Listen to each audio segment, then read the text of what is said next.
Hi, I'm Greg with BTOD.com. Today we're going to be showing you the unboxing and assembly for the Affirm Mesh Office Chair by Office Master.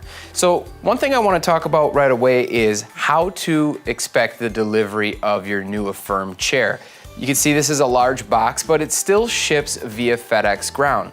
Inside the box, when we open it up, you'll see the assembly instructions are listed right on the box for you. Inside of the box, there are three main components that you can expect to receive. The first is the upper portion, the seat and the back, the base, and your cylinder.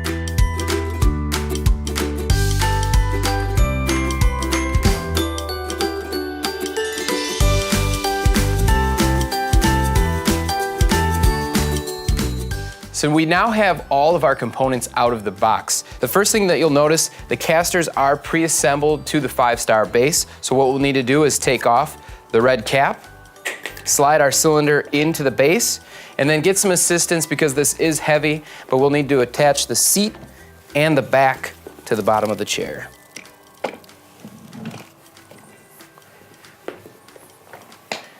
You sit in the chair and the assembly is complete. If you'd like more information on the Affirm Mesh Office Chair from Office Master, please feel free to read the full review at BTOD.com. Thanks for watching.